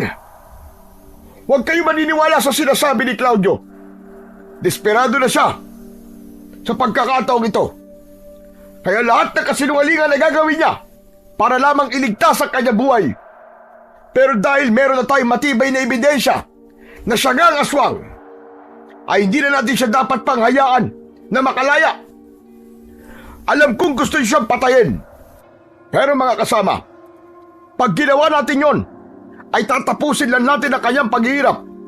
Mas maganda na hayaan natin siya nakatali dyan hanggang sa siya ay mamatay nang dahil sa gutom at uhaw. Yun ang kaparusang nararapat para sa kagaya niyang isang halimaw. Hayop ka, Emong. 2 beses mo na itong ginawa sa akin. 2 beses mo na akong pinagdiinan sa bagay na hindi ko naman talaga ginawa. Talaga bang napakalaki ng galit mo sa akin? Ano bang kasalanan na nagawa ko sa'yo? Sabihin mo, para maintindihan ko kung bakit mo ito ginagawa sa akin. Hindi ka lang sa akin may kasalanan, kundi sa buong baryong ito. At higit ka may kasalanan sa pamilya ng mga taong pinatay mo. At bilang kapitan ng baryong ito, kailangan ko lamang protekta ng aking nasasakupan. Sa madaling salita, trabaho lang, walang personalan. Wala akong pinapatay na tao. At sa sinabi mong yan, malinaw na pinag-iinitan mo ko. Dahil ang totoo, gusto mong pabanguin ang pangalan mo sa lahat ng tao. Sa bagay malapit ng eleksyon, kailangan makita ng mga tao na may ginagawa kang hayop ka para sa kanila. Gaya ng aking sinabi, huwag niyong papakinggan ang lahat ng sinasabi ni Claudio. Pero kung meron tayong dapat pasalamatan ay walang iba kundi si Edwin. Naging matagumpay ang pagtugis niya sa aswang. Nang dahil sa kanya, ay mamumuhay na tayo ngayon ng tahimik at payapa. Kaya Edwin, bilang ganti, ay maaari ka manatili pa rito sa aming baryo. Huwag kang mag-alala, dahil kami ang bahala sa lahat ng mga kailangan mo. Maraming salamat, Kapitan. Isang karangalan para sa akin na natulungan ko kayong lahat. Umiim ang bagang ko. Mas pinili kong manahimik na lang dahil napagtanto ko na kahit na anong sabihin ko ay hindi nila ako papaniwalaan. Nang sandaling yon ay alam ko na wala na akong ibang kakapitan kundi ang Panginoong Diyos na lamang. Matiim akong nagdasala na sana ay magkaroon ng himala at magawa ko pa ring linisin ang aking pangalan sa lahat ng taong nasa aking harapan. Nang umalis na sina Kapitan Emong at Edwin, ay may ilang tao ang nanatili sa plaza. Pinagbabato ko ng mga tao at wala akong nagawa para protektahan ang aking sarili. Hinayaan ko lang sila dahil alam ko na nabubulag sila ng kanilang galit at takot. Biktima lang sila ng kasinungalingan ni Kapitan Emong. Mula sa hindi kalayuan ay nakita ko sina Elisa at Budoy. Pareha silang umiiyak at bakas sa mukha nila ang labis na awa para sa akin. Maglalakad sana sila palapit sa akin at alam ko na tutulungan nila ako. Marahan akong umiling para iparating sa kanila na wag nila yung gagawin. Sigurado kasi ako na kung tutulungan nila ako ay malaki ang posibilidad na pati sila ay pag-initan ng mga tao. Nakuha naman nila ang ibig kong sabihin, kaya hindi na nila tinuloy ang paglapit sa akin. At para hindi na nila makita ang pananakit ng mga tao sa akin, ay umalis na lang sila sa plaza. Buong maghapon akong nakatali sa puno. Paminsan-minsan ay may mga taong dumarating para tignan ako. Lahat sila ay galit sa akin. Kahit may ilan na nagpunta para makita ko, ay masakit pa rin para sa akin ang nang uusig nilang mga tingin sa akin. Pagsapit ng hapon, habang unti-unting lumulubog ang araw, ay nanghihina na ako ng gusto. Yun ay dahil sa gutom at uhaw. Dagdag pa na kanina pa ako nakatayo at hindi makagalaw. Ngunit laking gulat ko nang biglang dumating sina Elisa at Budoy. May dala silang tinapay at isang baso ng tubig. Anong ginagawa niyo rito? Papakainin ka po namin. Alam po kasi namin na kanina pa po kayo hindi kumakain. Umalis na kayo dito, Budoy. Baka kapag may nakakita sa inyo, ay kung ano pa ang isipin nila. Ayos lang po, Mang Claudio. Ang kailangan po ay makakain kayo. Huwag po kayong mag-alala kasi kakausapin po namin si Kapitan. Sasabihin namin sa kanya na hindi po kayo ang aswang. Dahil ang totoo ay iniligtas niyo pa nga po kami.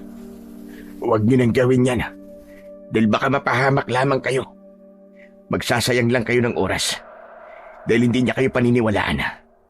Wala siyang ibang gusto, kundi ang patuloy na isipin ng lahat na isa akong aswang. Pero kumain na po muna kayo, Mang Claudio. Hindi po kayo pwedeng mamatay. Tinulungan niyo po kami kagabi, kaya tutulungan din po namin kayo ngayon. Sige, tatanggapin ko ang tulong niyo kasi nagugutom at nauuhaw na talaga ako. Pero bilisan natin at baka mamaya niyan may makakita sa inyo rito. Pinainom na muna ako ni Elisa ng tubig.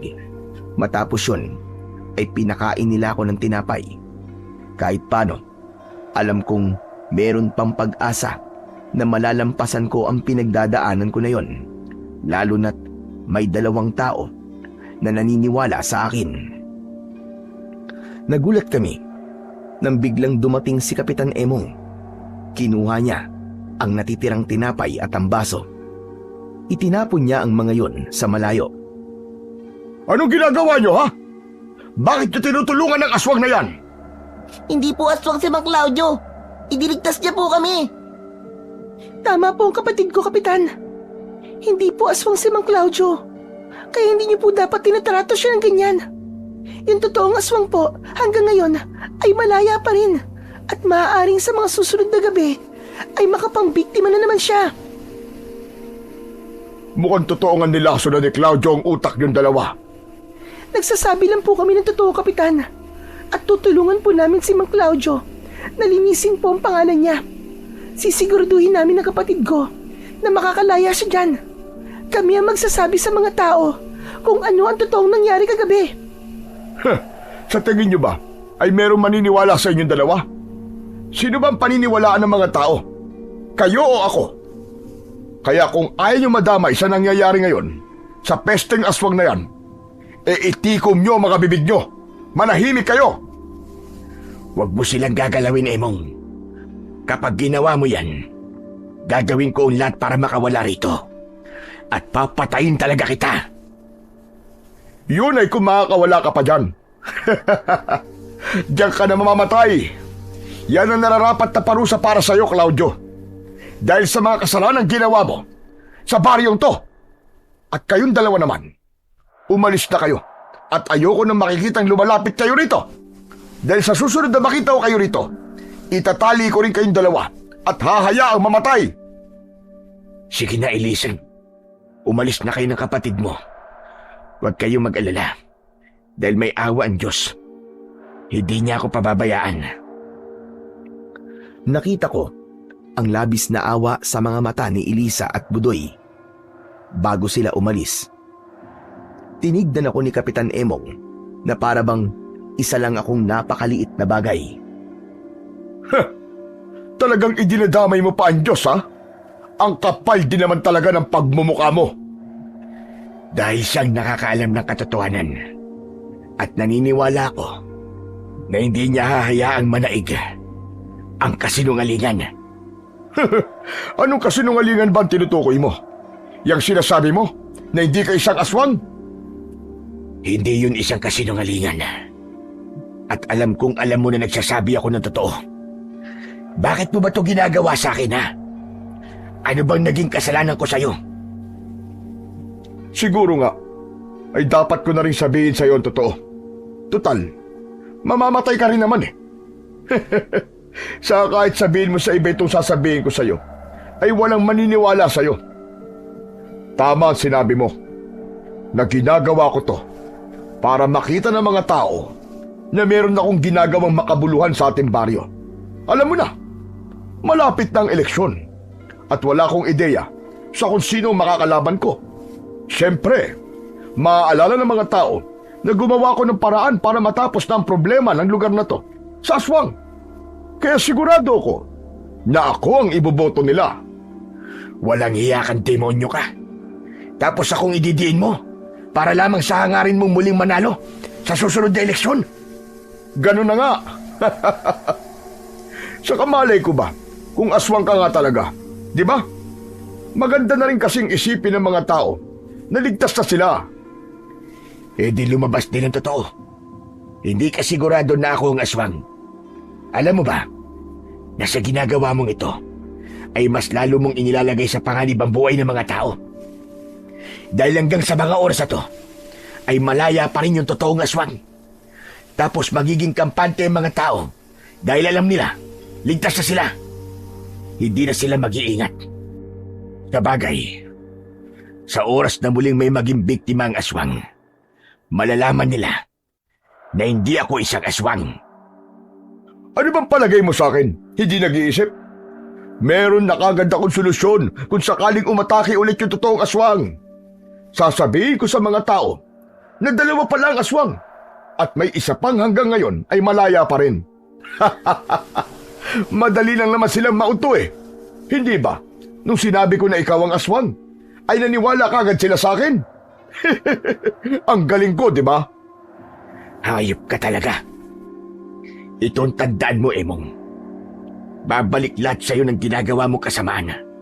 At sana, mas doble o triple pa ang hirap na maranasan mo sa oras na sigiling ka na ng karma.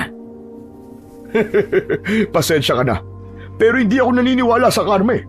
Ang alam ko lang, ginagawa ko ito para maging magandang tingin sa akin ng mga tao.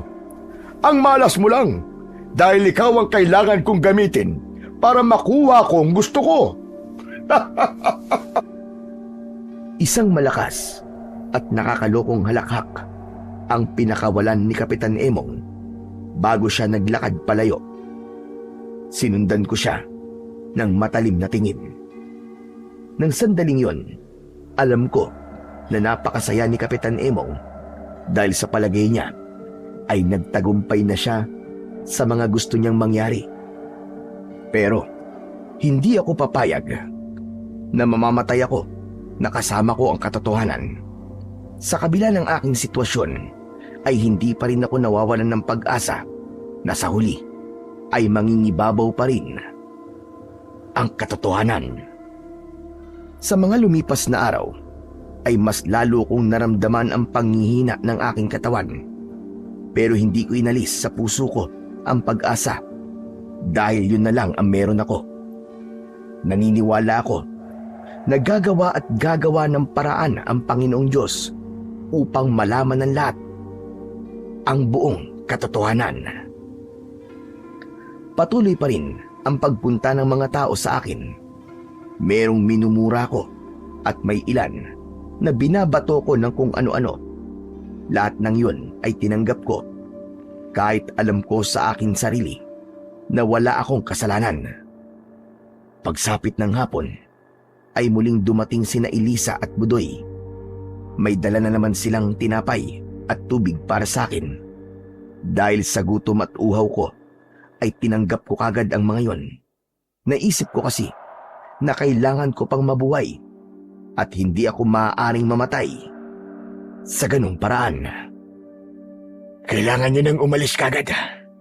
At baka makita na naman kayo dito ni Emong. Hindi po kami natatakot sa kanya. Saka, hindi niya po kami mapipigilan ni ate. Natulungan po kayo. Maraming salamat sa inyong dalawa. Kung wala kayo, ay baka tuluyan na akong nawalan ng pag-asa.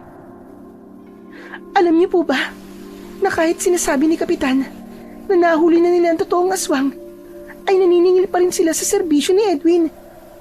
Kaya nga po, 50 pesos po ang sinisingin nila sa amin kada araw. Napakarami pong pamilya ang nakatira rito. Kaya malaki po ang perang nakukuha nila sa amin. Ang sabi po ni Kapitan ay baka raw po may mga aswang pad sumasalakay dito. Kaya gabi-gabi pa rin nagro-roda si Edwin. Talagang malaki ang posibilidad na may aswang pansasalakay sa mga susunod na gabi. Dahil malaya yung totoong aswang. Kaya kayong dalawa mag-iingat kayo palagi. Huwag na kayong lalabas kapag madilim na. At siguraduhin nyo na matibay ang kandado ng inyong pinto at bintana. Pero kayo po, paano po kayo rito? Nasa labas lang po kayo. Baka po bigla po kayong atakihin ng aswang. Hindi po kayo makakatakbo o makakalaban kasi nakatali po kayo. Isa pa nga yan sa pinoproblema ko eh. Lalakasan ko na lang siguro ang pagdadasal ko sa Panginoon Diyos na walang masamang mangyari sa akin. Sige na, umalis na kayo. At baka mamaya makita pa kayo uli rito ni Emong. Mapapagalitan na naman kayo nun. Nagpaalam na sa akin sina Elisa at Budoy. Bago sila umalis, gustuhin ko man na manatili sila roon ng mas matagal ay hindi naman maaari. At nang ako na lang mag-isa, ay bigla kong kinabahan dahil sa aswang na maaaring umatake sa akin. Habang nakatali ako, sigurado ko na kapag nangyari yun, ay yun na ang magiging katapusan ko dahil wala akong kakayahan para ipagtanggol ang aking sarili. Pagsapit ng gabi, kahit kaya kong matulog sa kabila ng pagkakatali ko, ay mas pinili ko pa ring wag matulog. Tinalasan ko ang aking pakiramdam dahil baka biglang dumating yung aswang. Napapitlag ako nang may narinig akong kaluskos sa aking likuran hanggang sa sinundan yun ng mga yabag na papalapit sa aking kinaroroonan. Kinabahan ako. Ang unang pumasok sa isip ko ay baka yun na ang aswang. Pinilit kong tignan kung ano ang nasa likuran ko. Pero dahil sa nakatali ako, ay hindi ako makalingon ng maayos.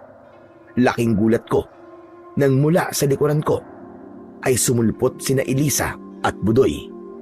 Diyos ko! Akala ko ay aswang na. Kayong dalawa lang pala. Pasensya na po kayo, Mang Claudio, kung sa likod niyo kami dumaan. Baka po kasi may makakita po sa amin kung doon kami dadaan sa may unahan ng plaza. Ano bang ginagawa nyo rito ng ganitong oras? Hindi ba sabi ko sa inyo, huwag na kayong lalabas kapag madilim na? Mang Claudio, nag-aalala po kasi kami sa inyo. Hindi po malabong mamatay kayo kapag inatake po kayo rito ng aswang. Kaya naisip po namin ni Budoy na patakasin na lang po kayo. Ano ba naman kayo? Hindi nyo ba alam kung gaano kadelikado yung gagawin nyo. Alam po namin, pero wag po kayong mag-alala kasi maingat po kami. Saka, kung hindi ka po makakawala rito, mamamatay ka po. Gusto niyo po ba yon? Sige na. Kung patatakasin nyo ako, bilisan nyo na. At baka meron pa makahuli sa atin. Mabilis na kumilos si Elisa. Kinuha niya mula kay Budoy ang itak. Yun ang ginamit ni Elisa para putulin ang lubid na nakatali sa aking katawan. Nang nakawala na ako, ay para akong ibong matagal nang nakakulong sa isang hawla na biglang pinalaya. Maraming salamat sa inyong dalawang magkapatid. Tatanawin kong malaking utang na loob itong pagtulong nyo sa akin. Binabalik lang po namin sa inyo ang pagliligtas niyo po sa buhay namin, Mang Claudio. Pero Mang Claudio, ano na po ang plano niyo ngayon? Ano na pong gagawin niyo? Sa totoo lang ay hindi ko pa alam. Pero isa lang ang sigurado ko. Hindi ako maaaring umalis dito sa baryo natin. Magtatago lang muna ako sa gubat. Pero kailangan ko ring malaman kung ano ba talaga ang plano ni Emong. Kailangan ko nang umalis. Kayo naman, umuwi na kayo sa bahay nyo. Maraming salamat. Sige po, uuwi na po talaga kami. Talagang pinakawalan ka lang po namin. Pwede bang akin na muna ang itak nyo? Para kung sakaling atakihin ako ng aswang, ay meron akong magagamit na sandata. Sige po, ang totoo po niyan, ito po yung itak na dala nyo nung iniligtas niyo po kami. Kaya sa inyo po talaga ito eh. Kung sakali po na may bagong balita po dito sa baryo natin, ay pupuntahan na lang po namin kayo sa gubat. Mag-iingat po kayo, Mang Claudio. Nang iabot na sa akin ni Elisa ang itak, ay agad na akong umalis. Nagmamadali akong tinahak ang daan papunta sa gubat. Kahit nagmamadali ako, ay sinikap ko pa rin maging tahimik ang aking paggalaw. Butlangit naman ang pasasalamat ko sa magkapatid na sina Elisa at Budoy, at nangako ko sa aking sarili na hindi ko sasayangin ang pagtulong nila sa akin. Sa pagkakataon na yon, sisiguraduhin ko na magtatagumpay na akong linisin ang aking pangalan. Sa gubat ako, nagpalipas ng gabi. Madaling araw na nang nakatulog ako. Nang nagising ako, ay maliwanag na ang paligid. Pinuntahan ko ang isang malinis na sapa roon at doon ako uminom ng tubig. May nakita akong isang punong namumunga at ang bunga nun ang kinain ko. Pagsapit ng tanghali, ay namahinga ako sa ilalim ng isang mayabog na puno. Makalipas ang ilang oras, ay nakita ko si Elisa na papalapit sa akin. Meron siyang dalang pagkain at tubig para sa akin. Mang Claudio, salamat sa Diyos. Mabuti na lang at nahanap po kayo kagad. Akala ko po ay mahihirapan po akong hanapin kayo. Sa lawak kasi nitong gubat eh. Sinadya ko talagang pumesto sa madali mo ko makikita. Ano na pala nangyayari ngayon sa baryo? Sigurado ko na umiikot ng puwet ni Emong dahil alam niyang nakawala ako. Yun na nga po. Galit na galit po talaga si Kapitan Emong. Sinaktan pa nga po niya yung mga tanod niya kasi sila ang sinisi niya kung bakit po kayo nakatakas. Hindi ba siya naginala na kayo nagpatakas sa akin? Sa pakiramdam ko naman po ay hindi. Pero alam niyo po ba, sa tingin ko po, ay may tinatago po sina Kapitan Emong at yung Edwin na yon. Mangyaring, nakita ko po kasi silang nag-uusap sa may plaza. Tapos nung lalapit po ko, bigla silang tumigil sa pag-uusap. Hindi po ba? Kahina-hinala po yon. Sa tingin ko ay tama ka, Elisa. Kung meron man silang tinatago, ay kailangan kong malaman yon. Hindi nagtagal ay nagpaalam na si Elisa. Hindi kasi siya maaaring magtagal doon at baka may makakita pa sa aming dalawa. Nang mag-isa na ako, ay bumuo ako ng isang plano. Naisip ko na kailangan ko talagang malaman ang lahat-lahat. Malakas ang kutob ko na tama si Elisa na merong hindi sinasabi sa amin sina Kapitan Emong at Edwin.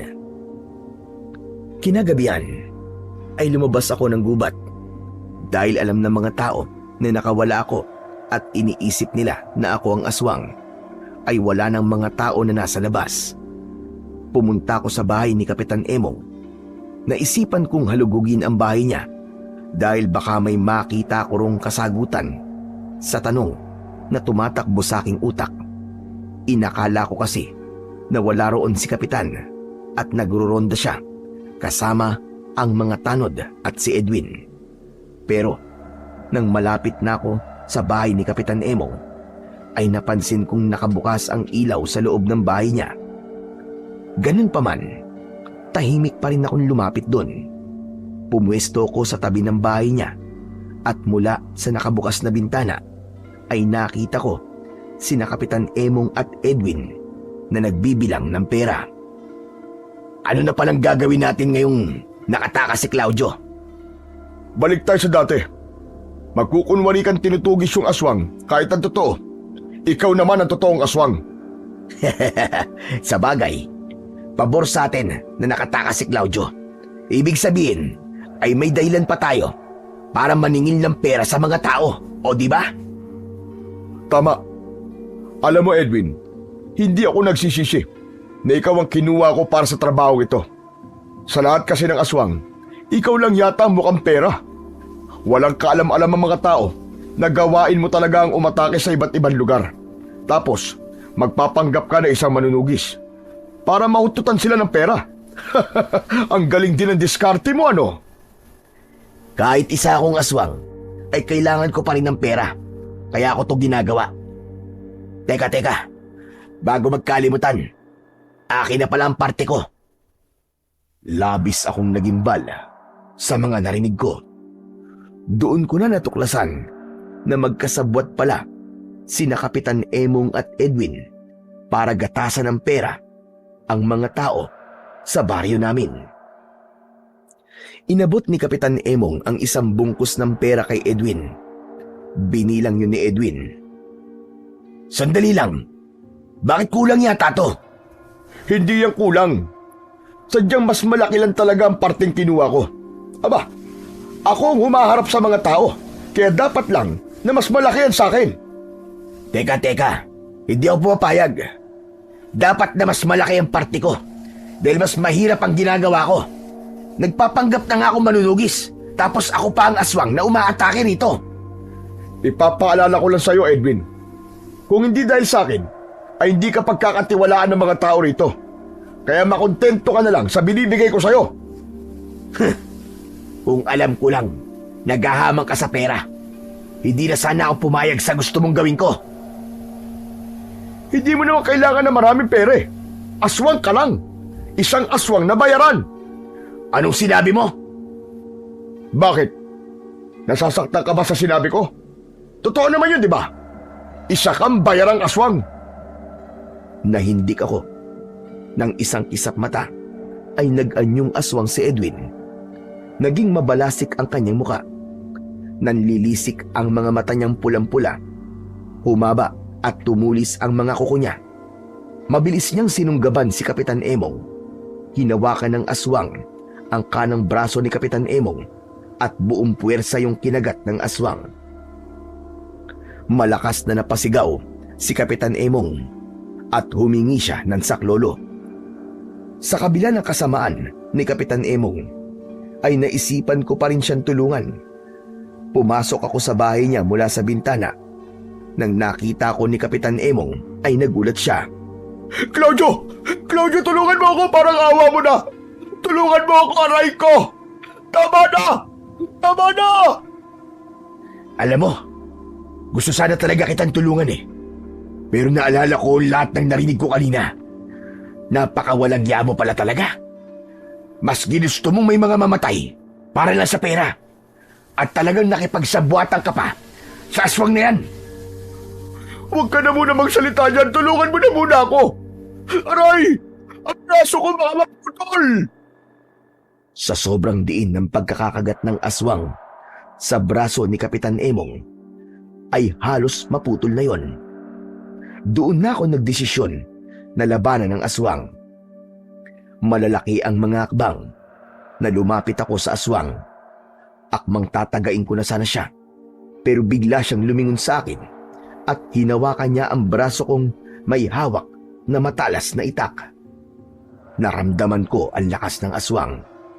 Marahang tumayo ang aswang at ngumisi siya habang nakatingin sa akin. Sa tingin mo ba ay kaya mo ko? Isa ka lang namang habak na albularyo. Tama ka. Isa lang akong albularyo. Pero tong albularyo na to, ang tatapos sa buhay mo, diablong buwang ka! Gamit ang isa kong kamay, ay kinuha ko ang itak. Walang pagdadalawang isip na itinara ko yon sa tiyan ng aswang. Nanlaki ang mga mata niya nang dahil sa gulat. Binitiwan niya ako at napaatras siya.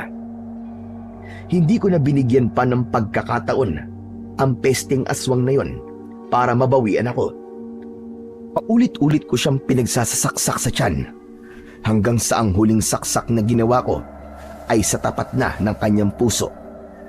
Pinagdiinan ko yun ng gusto hanggang sa bumaon sa kanyang likod. Matapos yun, ay bumagsak siya sa saig. Sisigok-sigok siya na parabang isang basang sisiw. Maya-maya pa ay napansin kong hindi na humihinga ang aswang, ngunit patuloy pa rin ang paglabas ng dugo sa kanyang sugat at sa bibig. Isang matibay na indikasyon na nagtagumpay na akong patayin siya. Doon ko lang napansin ang mga taong nasa labas ng bahay ni Kapitan Emong. Sigurado ko na narinig nila ang pagsigaw ni Kapitan, kaya sila naroroon.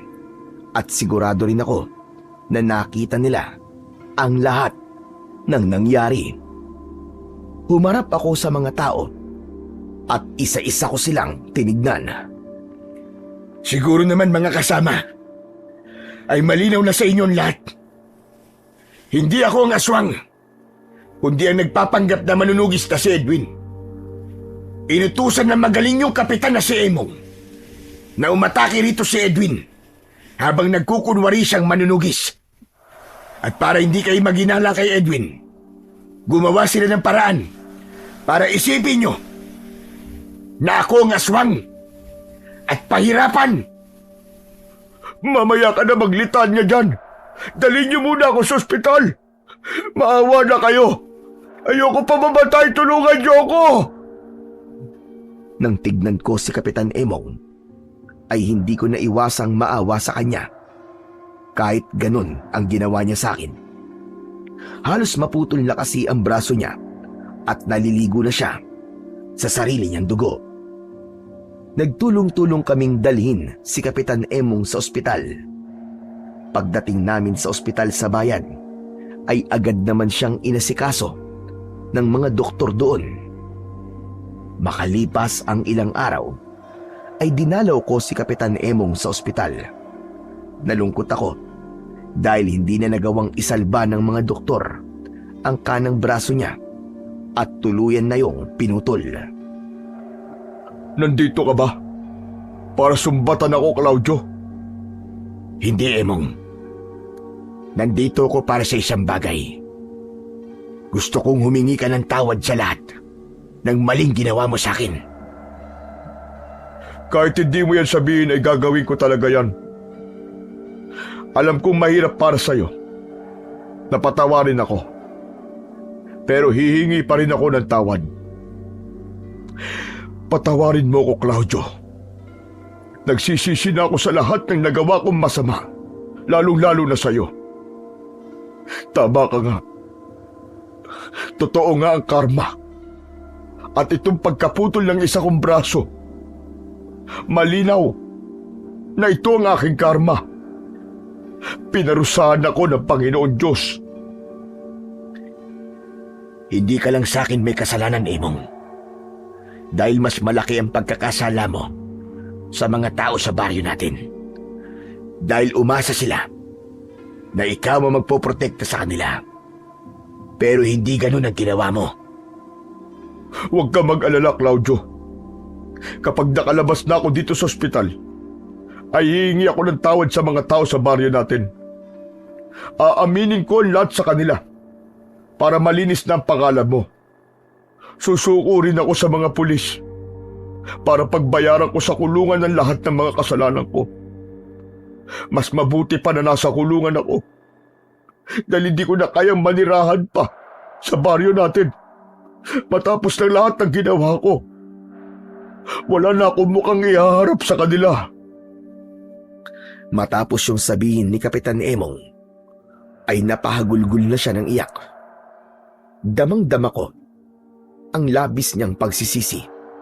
Yun nga lang, nakakalungkot na kung kailan huli na ang lahat, ay dun lang mapagtatanto ni Kapitan ang kanyang pagkakamali. Nang nakalabas na si Kapitan Emong sa ospital, ay tinupad niya ang pangako niya sa akin. Sa harap ng mga tao sa baryo, ay humingi siya ng tawad at inamin niya ang lahat.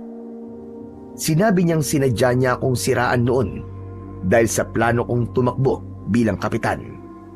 Inamin din niya na siniraan niya akong muli sa pangalawang pagkakataon para naman ipakita sa mga tao na may ginagawa siyang maganda bilang kapitan.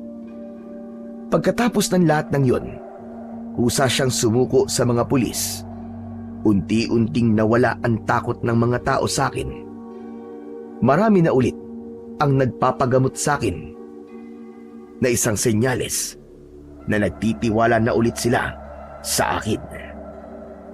Hindi ko rin nakalimutan sina Elisa at Budoy na nanatili sa tabi ko nung panahon na lahat ay natatakot sa akin.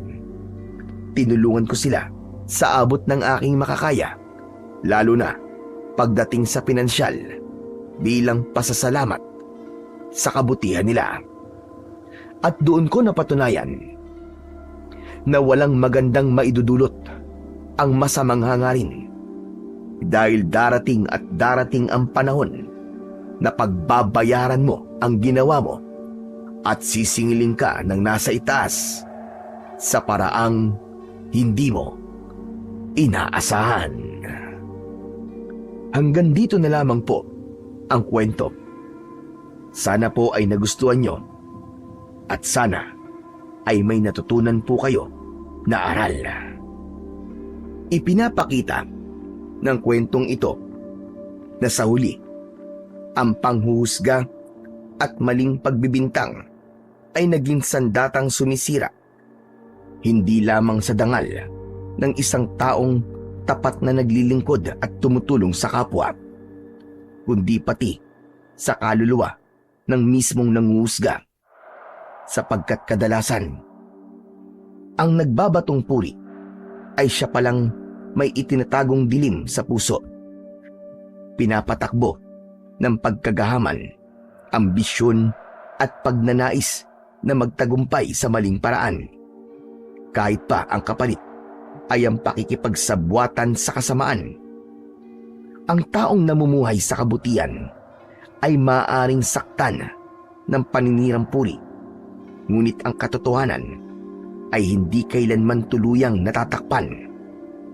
Darating at darating ang panahong mabubunyag ang tunay na liwanag at ang tunay na dilim, sapagkat ang hustisya ay hindi nawawala. Ito'y tahimik lamang na naghihintay sa takdang oras ng Panginoong Diyos.